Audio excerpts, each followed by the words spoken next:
नायगांव क्षेत्र में बीते 10 सालों से निर्माणाधीन पुल का हिस्सा अचानक खिसक जाने का सनसनीखेज मामला सामने आया है।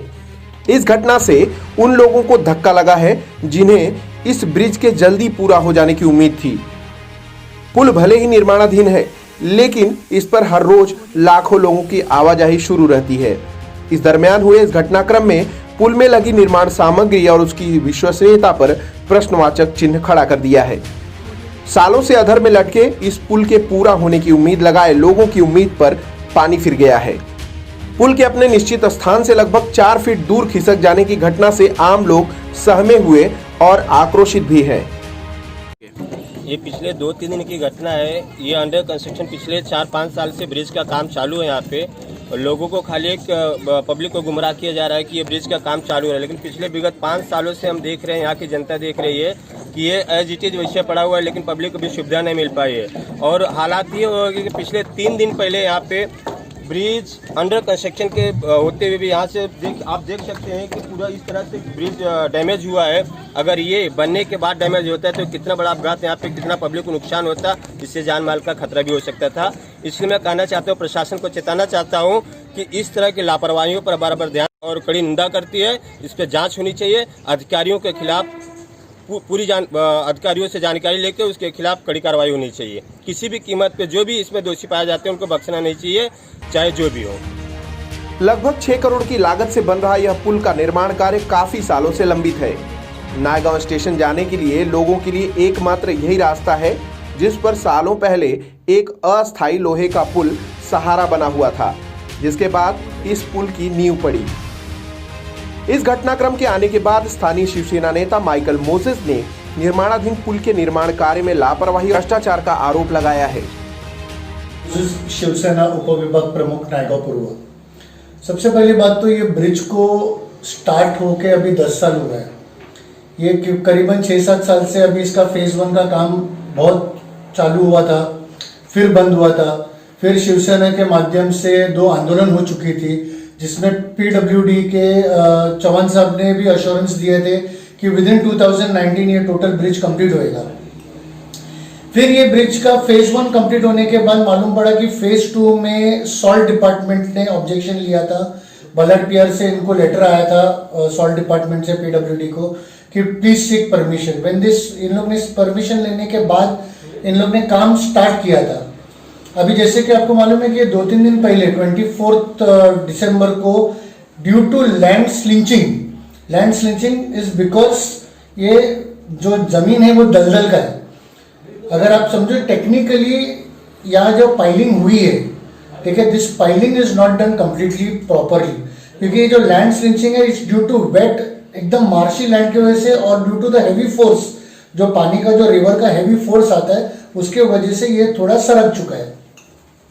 अब ये मुद्दा हो गया था, बहुत पब्लिकलाइज हो गया था, तो इमीडिएटली श्री माननीय हमारे जगन तांडेल साहब जो हमारे तालुका प्रमुख ग्रामीण है, उन्होंने ताबड़तोब इस चीज को माननीय श्री शिंदे साहब को मैसेज भेज के कांटेक्ट करवा के ये पूरा एपिसोड बताया था।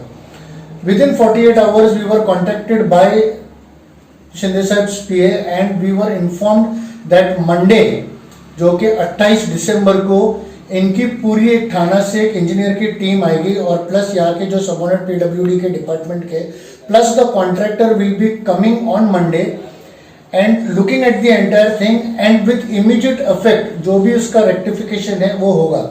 ये अश्योरेंस हम लोग को विद इमीडिएट मिला है कि with in by Monday it will be again be under procedure. Sir, ये पूरे घटनाक्रम में क्या लगता है किसकी गलती है? पहली बात तो ये पीडब्ल्यूडी का इंजीनियर, बिकॉज इंजीनियर का काम होता है कि उसको उस चीज को प्रॉपरली वेरीफाई करना चाहिए कि भाई कितना डेप्थ, अगर मार्शी लैंड है तो कितना नीचे उसका एक पाइलिंग होना चाहिए, इसकी सॉइल टेस्टिंग होनी चाहिए थी। सबसे पहली बात तो क्या इसकी सॉइल टेस्टिंग हुई थी क्या? अगर सॉइल टेस्टिंग हुई थी तो ये लैंड इतनी मार्शी है तो कितना फीट उसको नीचे पाइलिंग करना चाहिए था। तो I think it is the engineer should look after it. I am not blaming the current engineer who's there right now on chair. I am blaming the engineers who were in 2019. 2019 में जब phase 2 का काम start हुआ था तो उस time के जो करंट इंजीनियर्स थे, इन लोग ने क्यों इस चीज का प्रॉपर वेरीफाई नहीं किया था। Secondly, I would also blame the contractor Which contractor? The contractor is Mr. Deepak Mangalam, who is supposed to make sure that the job is done perfectly, and he should have, actually he is an educated man, he is a knowledgeable person, it's not the first bridge कि वो बांध रहा है. पहले तो मुझे समझ में नहीं आ रहा है कि जब वर्ली सीलिंग जैसा ब्रिज, इतना बड़ा ब्रिज, और आज अभी तो नया सी रूट आ रहा है, जब ये सब ब्रिजेस के काम हो सकते हैं with in span of 10 to 15 year, एक छोटी सी ब्रिज जिसमें लाखों लोग सफर करते हैं डेली नायगांव स्टेशन में जाने वाला, ये एक ही एक साधन ब्रिज है. ये ब्रिज को बनने के लिए 10 साल लग रहा है, प्लस अभी और कितने साल लगने वाले वो पता नहीं, क्योंकि अभी एक लैंड लिंचिंग का तो ये विषय आ गया है. अभी ये चीज को रेक्टिफाई करने के लिए कितना महीना जाने वाला है वो पता नहीं, क्योंकि main is the amount that is been sanctioned for this project has already been exhausted. The project sanction is around 5.20 crores, from which already 4.50 crores has been exhausted. So who is to be blamed? इसमें और महानगर पालिका ने भी contribute किया है sir. Sir, Mahanagar Palika gave a helping hand and assured a sum of amount 1 crore, from which according to me around 70 to 80 lakhs has also been given. Mahanagar Palika has supported, PWD has given their funds. So what is stopping the contractor from doing his work properly? And not only properly, why not genuinely? तो क्या ये complete नहीं होता time frame के अंदर, तो क्या फिर आंदोलन करेंगे या सर, कार्रवाई? अभी जैसे कि इस ब्रिज का लैंड स्लिचिंग 24 तारीख को हुआ था, मैं पिछले एक हफ्ते से इस ब्रिज का फॉलोअप कर रहा था कि ये काम क्यों रुका हुआ है. तो मालूम पड़ा कि यहाँ के जो स्थानिक खेडूत लोग हैं, जिनको सेंट्रल गवर्नमेंट ने सॉल्ट फार्मिंग के लिए लैंड दिया था for 99 years lease, those farmers have objected not to build the road because they are shops and their road, the plot belongs to them. So they are having some court disputes. So अपना तो एक ही request है कि भाई अगर एक public interest का काम है तो भले वो फार्मर्स हो, खेडूत हो जो सॉल्ट पैनिंग कर रहे हो, या गवर्नमेंट हो, please remove way and complete this. 10 साल से ये चीज को रखड़ाया गया है, पैसा एग्जॉस्ट हो चुका है पर काम कंप्लीट नहीं हुआ है. तो इसमें मैं तो पीडब्ल्यूडी को भी ब्लेम करता हूं कि you all have exhausted given the money contractor before when the work is not even completed, not even 50% of the work is completed. So मेरी निवेदन ये है, मेरे पूरे पक्ष के तरफ से, नायगांव पूर्व की पूरी शिवसेना की तरफ से मैं एक ही निवेदन करता हूं कॉन्ट्रैक्टर पीडब्ल्यूडी से कि भाई आप जल्द से जल्द इस चीज की कंप्लीटेशन लाइए, नहीं तो 2 आंदोलन हो चुकी है, तीसरा आंदोलन का हमको मौका मत दीजिए. Thank you sir.